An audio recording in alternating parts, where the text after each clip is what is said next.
Welcome. Paul Uduk presents How to Excel in Sales. The ability to sell is very fundamental for success in life and in everything we do. If you master sales, you'll be able to monetize your talents, be able to convert what you do into remuneration for yourself, and you'll be better off. So it's very, very important that we master sales, we excel in sales. If you excel in sales, as I've said, you'll be economically better off than your contemporaries. So let's look at how and what we need to do to excel in sales. The three objectives we have for this presentation is to show you how the business of selling has changed, show you how to engage with the buyer, and show you what you need to do to really excel. Just three objectives. When I present to sales professionals, I always start with a question, with a quiz that goes, I ask them, in what business are you in? And most of the time, the answer they say that in the business of selling. Some say that in the business of marketing. Some say that in the business of pushing their products, which really begs the question. If you look very closely, my answer is that we are in the business of moving people. We are in the moving business. Why do I say so? We're in the business of moving people from a state of dissatisfaction to a state of satisfaction. We are in the business of moving people from pain to joy. We're in the business of moving people to a less favorable state to a more favorable state. So that's why we're in the business of moving people from the position they currently are, which we assume is not very favorable, to a more better position. We're in the business of moving people.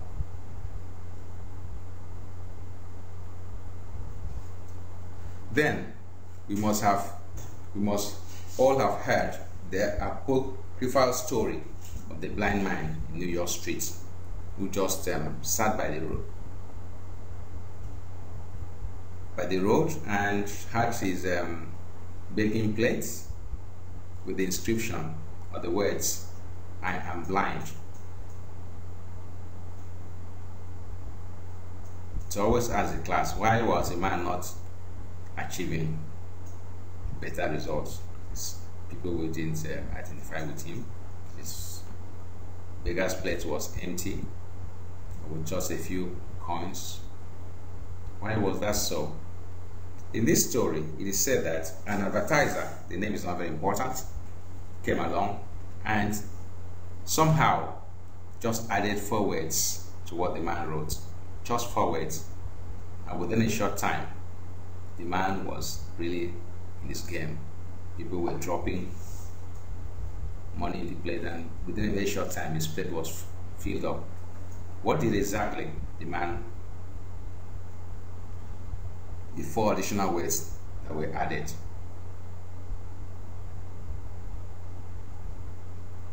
These are the words. It is springtime and I am blind. People could identify with springtime. Springtime is a time where people, a time for merriment, for happiness, identify with each other. And here sat a blind man. So if you say I am blind, who cares?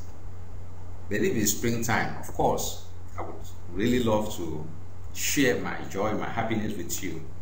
So I'm moving you from the state of being unhappy to a more happier state, of course, by giving you that $5 or $1. So that's why I said the business of a salesperson is we're in the moving business. Trying to change the customer's behavior, trying to move the needle in our favor. That's the moving business. Then something happened in Texas, which I would like to share with you as a last example of moving people. Around 1985 or thereabouts, the state of Texas was in a total mess with rubbish all over the place, and the Department of Transport was not finding it funny. So they brainstormed on how they could really change people's attitude towards dumping refuse on the streets, mostly beer cans, Coca-Cola cans, and the like. So after a long brainstorming session, this is what the state of Texas came up with. Don't mess with Texas. Don't mess with Texas. It was quite captivating. People could identify that it was not correct to mess with the environment. They were, mostly these were young boys who just drank Coca-Cola and flung the can out of their cars, messing of the streets. If supposing they had written, please do not litter the streets, would it have talked in the hearts and minds of people as this one did? I believe not very much. So don't mess with Texas. People really believe that within a very short time the mess was cleared and Texas was happy with itself. So with that setting the tone for this presentation, how to really excel in sales, let's move on and look at what we call psychological triggers. What are the things that you could touch? What in people could you touch that could really make a difference? The sales guru Jeffrey Gitoma says customers like to buy, but they don't like to be sold. We really need to know the buttons to touch, just like switching on a light bulb, and will alter the customer's behavior, the customer's feeling towards us. There are many psychological triggers, but one of the key ones is integrity. You must exhibit integrity and let the customer know you are working in his best interest at heart. Next is authority. You must be authoritative. You must know what you're selling, the benefits of your products, what problem you can solve, and so on and so forth. Without this, you must have credibility. You must not be a charlatan. You should be able to explain properly to the customer what their products, what problem you can really solve. And of course, exclusivity. That people do not just buy things. People buy things that make them stand out. Exclusivity. And sometimes when you put in a little bit sense of urgency, maybe scarcity, or if you do not buy today, somehow you may run out of stock. Those psychological triggers could move the needle in your favor. Of course, there are other ones like curiosity, hope, honesty, emotion, greed. But be careful.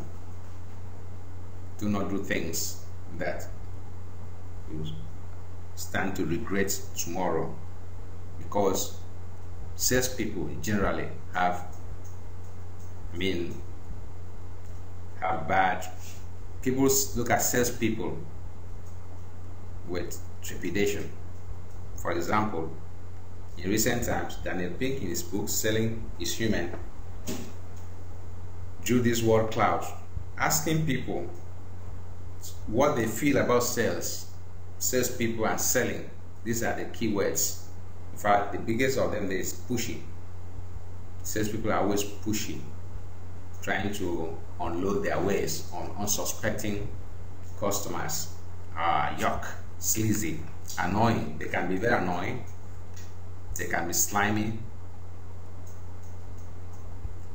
Sales can be difficult. Sometimes they can be dishonest, can be painful, manipulative, aggressive. So with all this in mind, as salespeople, we must be hard. We must be careful not to come across as doing things simply for our own purpose, but to help the customer achieve his own purpose. Because the world has really changed. The world of sales has changed. The world of sales has changed. If there are just one word in the Latin language that everybody understands, is caveat emptor. Caveat emptor. That is the old school way of selling. Caveat emptor. Buyer beware. But the world has changed since then, because, my friend, the buyer knows more than you these days, because the world, as they say, is a global village. Knowledge is everywhere. You can just Google what you want, and if you want to mess up with the customer can really mess you up. So things have moved from caveat emptor to caveat venditor. Seller beware. So instead of the old tactics, always be closing, the ABC, if you read 100 books in sales in those days, this is the best tactic you always hear. Always be closing. 10,000 methods of closing, 500 tips for closing, 5 tricks for closing, pushing the customer to sign on the dotted line just because we have targets to meet, and at the end we might not be able to come back to the customer. So what has happened is that a new ABC, as coined by Daniel Pink, the ABC of A stands for attunement, buoyancy, clarity. Helping really putting yourself, being attuned to the customer's plight, attuned to the customer's language, being attuned to what the customer is really trying to achieve. And of course, exhibiting buoyancy. It's difficult out there. So when you stumble, you can always carry yourself up. And helping the customer to really, in fact, knowing the customer better than the customer knows himself. Clarity. So not really pushing the customer to stand on the dotted line, but asking the question, how may I help you? That is the hallmark of a selling sales. Why are you invisible to the customer? You are invisible when you try to become visible to your prospects by using the same marketing strategy as your competitors, and especially your larger, older, better established competitors. You pretty much guarantee nobody will notice you. Yes, that's by Rich Schafran, one of the most successful internet marketing gurus. The reason they're not seeing you is because the customer is too busy. The customer is most sophisticated, is most skeptical about business people or sales people. It's increasingly proactive. We'll come shortly to that. It's no longer welcome advertising. In fact, advertising is becoming very annoying. Continuing on that, the reason they are not showing you is because customers or buyers consciously avoid sales messages. The number of competitors is multiplying exponentially. So no more home top advantage. I mean, if the world is a global village, no more home top advantage. So you must do things differently. These are some of the things we need to do. And according to research,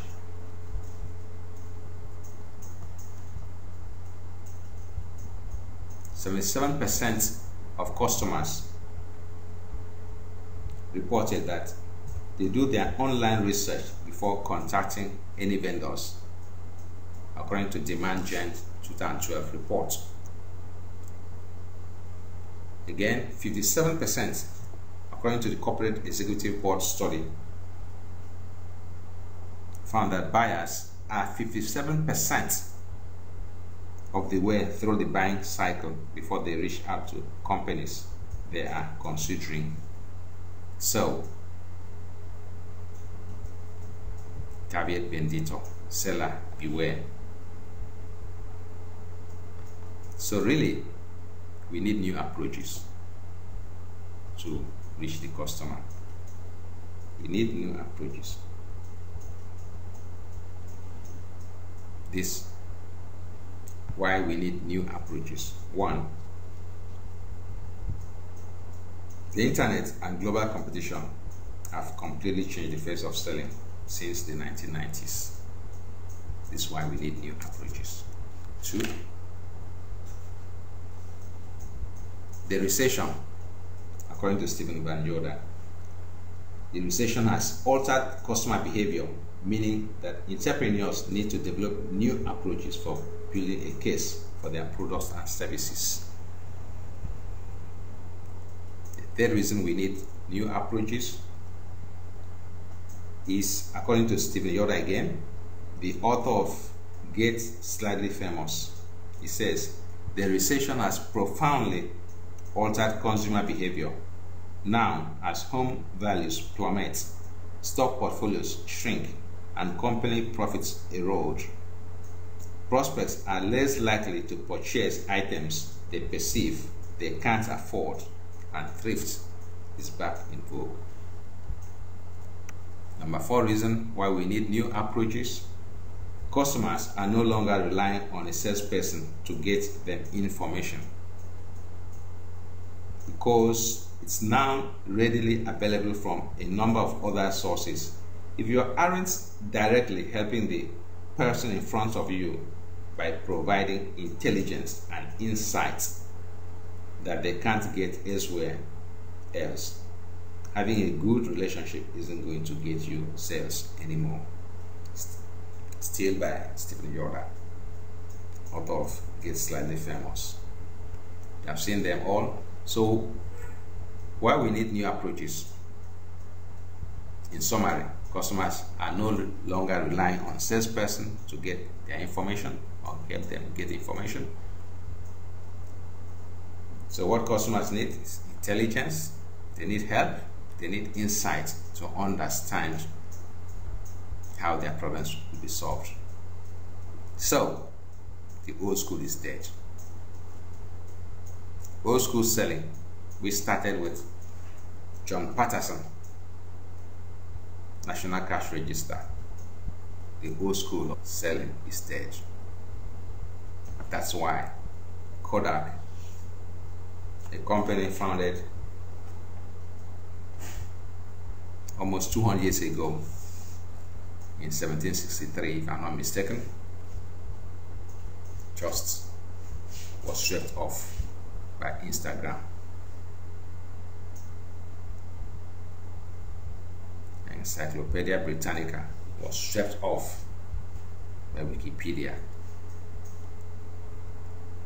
How the mighty are fallen. So beware. The new rules for sale. What are the new rules for sale?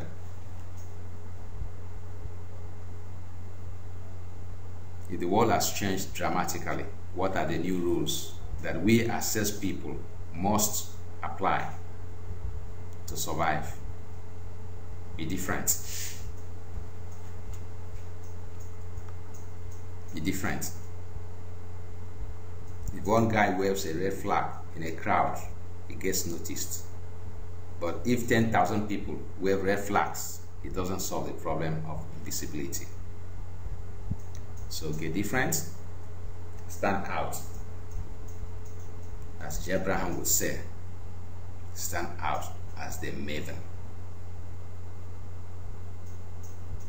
Stand out as the maven.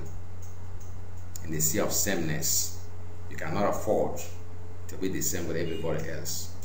Be the red apple in the midst of green apples. Be the blue ball in the midst of gray balls. That is how Mavenship has advantages. These are them. The search engine will recognize you even without search engine optimization. Massive referrals from prospects and clients for free. Bond of trust with prospects and clients. Profitable new opportunities, enhancing their status as the Maven. So these are the reasons. Welcome to the age of the customer. The age of the customer started with age of manufacturing, the age of distribution, the age of information, and now we are in the age of the customer. So you either love the customer, perish. Forrester research says customer evangelism is the best predictor of sales. Customer evangelism. Your customers must be completely, fully, totally satisfied with you and be able to sing your praises. In fact, some of them are so happy that they are willing to tattoo your logo on their bodies. This is how Harley Davidson sells their motorcycles. Customer evangelists. They are willing to tattoo Harley Davidson to their bodies. So, what is the hierarchy? What we call the customer service pyramid. You start with meeting needs to the highest level, being enjoyable. Make it easy for customers to do business with you. So at the end of the day, they will say, I felt good about that. Yes, customers will be your evangelist. So do not be too selfish. Who owns the customer? Is it the salesperson, the salespeople, the marketing people, or the customer service people? The salespeople that bring them in, the salespeople that sell the product, or the customer service that manages the relationship. All the three must work together to achieve maximum customer results. The more tighter, the more alignment the three units or departments or divisions work together, the far better in a corporate setting. That's how you excel in sales, by working at the sweet spot. That's where the three intersect, called it the sweet spot. Really, really, really, the three must work together. There are other things you need to do. Be in the game. To be in the game, you must know the customer very, very well. That's where customer relationship management comes in. Enterprise feedback management systems comes in. Customer relationship management really is a comprehensive strategy and process of acquiring, retaining, and partnering with selective customers to create superior value for the company and the customer. It involves the integration of marketing, sales, customer service, and the supply chain functions of the organization to achieve greater efficiencies and effectiveness in delivering customer value.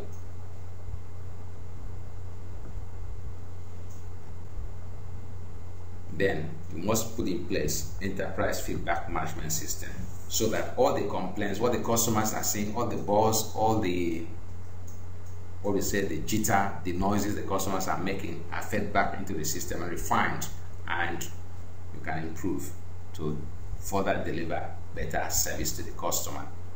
So the old way of talking about using the customer, employing the rate, we say not a funnel but a radar.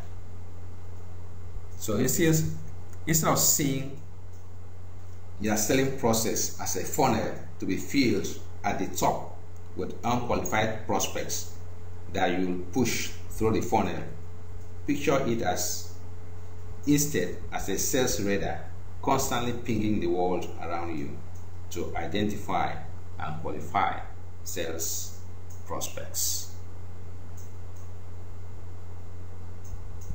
This recommendation is from Tom Martins of Converse Digital. It's a lot easier when you know what they want to buy, and that is the power of the sales radar. approach. Unlike the sales funnel approach, in which you are actively qualifying a prospect with outbound phone and email efforts, the sales radar tracks and records the prospect's online behavior, which is often a far more accurate picture of true wants and needs.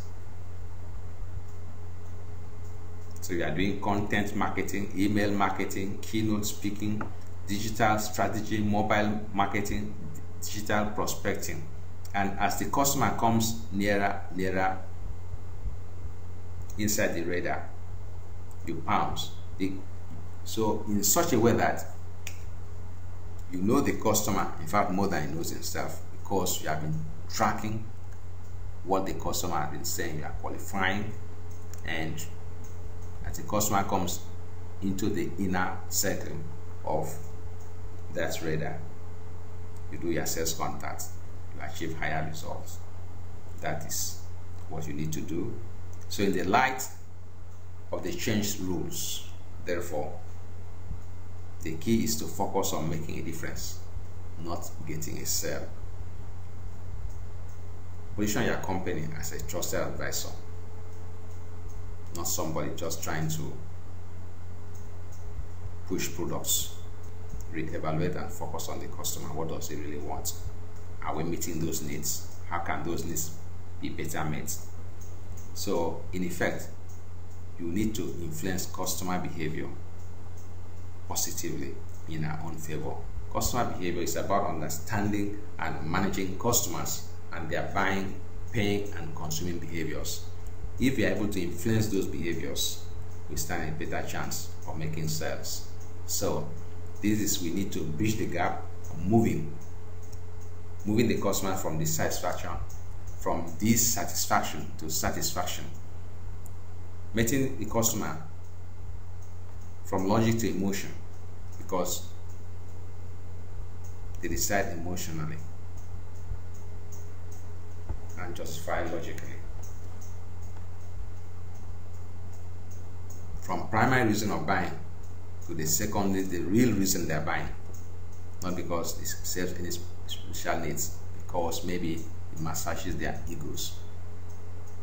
Needs could be narrow than wants, because wants are unsatiable.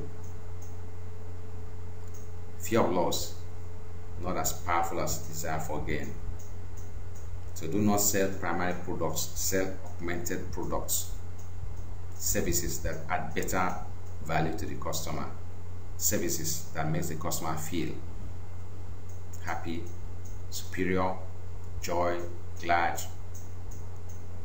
So Joe Polish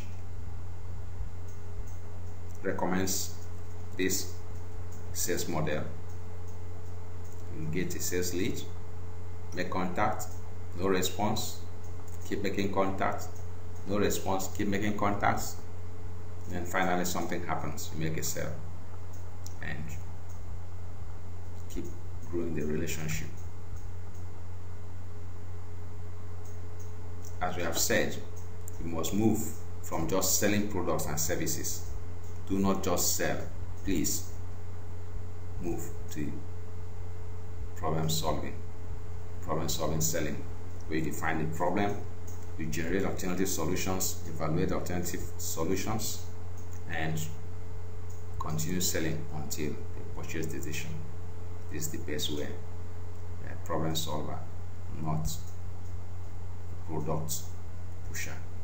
Do not push products, solve problems. That is the way to excel in sales. So finally, let's hear from the economist. He says, the winners will be those that adapt intelligently to the new reality. The losers will be those who think they can win simply by telling consumers to want it. Thank you for listening. I hope and believe sincerely, by the time you start practicing what we have extolled here, what we have shared here, you'll become excellent in sales, and you really excel in sales. Thank you.